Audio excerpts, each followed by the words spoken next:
So welcome back to the Deathmatch World Cup 5, guys. The $10,000 Age of Empires 2 yearly Deathmatch tournament. The biggest Deathmatch event on the calendar in the series. And we've got Freakin' Andy on his Berbers. We've got Skull Kid on his Huns. Game number 2 of their best of 3 in the group stages. With Freakin' Andy up 1-0 in this series and already having claimed another victim in the group stages. Skull Kid fresh in the tournament.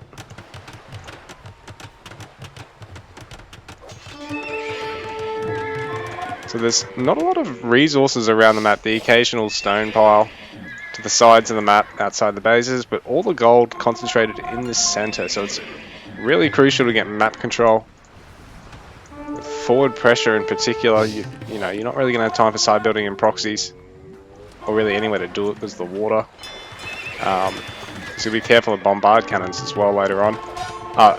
Bombard ships, cannon ships, whatever they're called. Sorry, I'm new. Anyway, Skull Kid trying to mount some aggression here, but Freakin' Andy keeping out. Meanwhile, Skull Kid also doing well to keep out Freakin' Andy, but he's starting to slightly slip behind in terms of his building. A little bit of double building and triple building going on here. That's not so great because early on, you know, you really only want to have that done for very select things. Like maybe your first dock or your first stable, and that'll be basically it. Ooh, and a couple of villages going down there. That's really rough for Skull Kid. So Freakin' Andy, I think he demo shipped them there. I half missed that. Just saw them die. Oh, here we go. So more demo ships.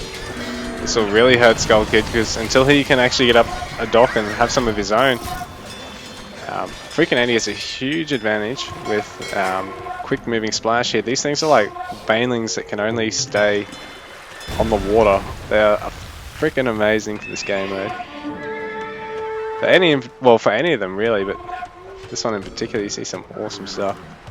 This is scary for Skull Kid right now. He's sort of hemmed into his base. He does have a pretty impressive army at the moment, bearing in mind Freakin' Andy only really has about 60 army pop.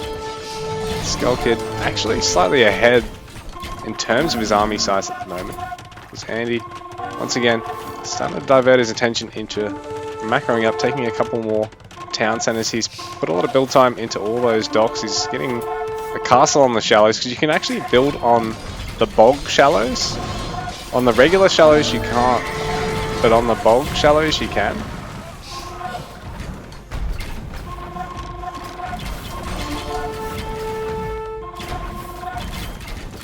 This is tough for Skull Kid because without ships of his own, he can't really take a fight here. And Freakin' Andy is pretty good position of his base, so Skull Kid actually probably has to look at proxying a dock. Oh, that's not great for Skull Kid. And I mean, look, he's still at 140 pop right now. Freakin' Andy still only at 100. Getting so much attention, growing that economy, but he is getting great control of the gold mines and setting up with forward castles to get the trebs, so be able to start chipping away at the barracks with relatively low risk. Go to reinforce the castle with his, you know, demo ships. But Skull Kid starting to expand his eco behind this as well. Very impressive, very good to see, very brave, because it is going to take a bit of attention away from his army building here. It's Freakin' Andy now is at about 140 pop. Skull Kid actually at 190 here. 25 mils behind this. So if he can get to some siege, like a mass of onagers and some trebs behind this, he can actually clean all this up, but that, you know, and maybe some paladins. It's going to be tough though, because Freakin' Andy's going to set up. Oh, and I missed all this. This is an impressive raid going on down here from Skull Kid, who's actually going to go for a proxy workshop play here. Going to try and clean up a lot of the town centers here, because bearing in mind, Freakin' Andy's really only just started investing in the castles now. Oh, and Skull Kid can get a couple of villages for his troubles there. Nicely done. back on the home front.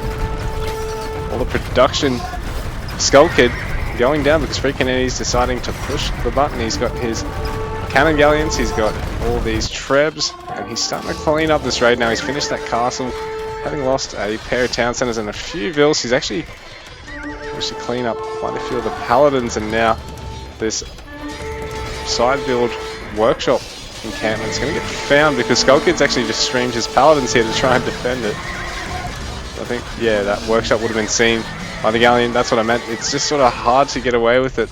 You know, up here is probably the best spot, or maybe down here.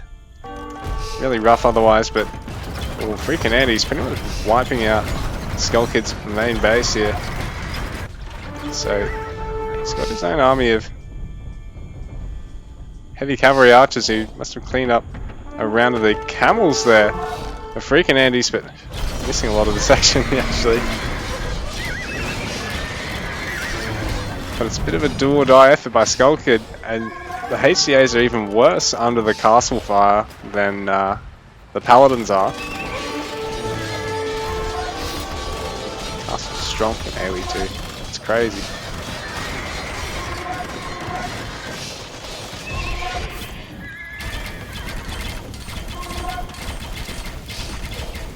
HCA's being used to try and focus down buildings, but range in AoE 2 is just ridiculously slow against buildings. The Skull Kid, his last legs in game number 2 here. Freakin' Eddie trying to mop up some villages, trying to get another town centre down because Skull Kid is about to be on one active town centre. Looks like this other one's going to get denied here as well.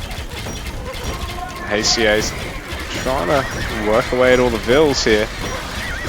But Ram actually tearing down the workshop. This is what I mean. Now we're cooking with gas, but not for much longer.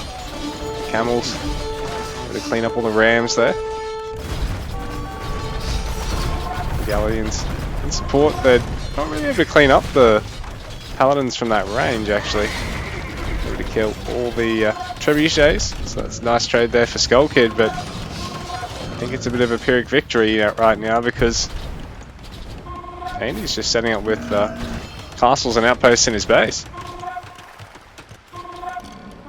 Full control of the water. Andy's actually starting to gather the gold in the center of the map as well. If he can mine out as much of that as possible, doesn't matter if Skull Kid manages to repel an army or two, you know, eventually he's going to run out of gold, and that will be that. But Skull Kid, well, Andy deleting a lot of his galleons just to contribute to army pop here. Basically maxed out, I imagine. He's at 170 pop and quickly climbing. He's going to get a whole wave of camels here. GG, well played. So Skull Kid unfortunately having to tap out game number 2.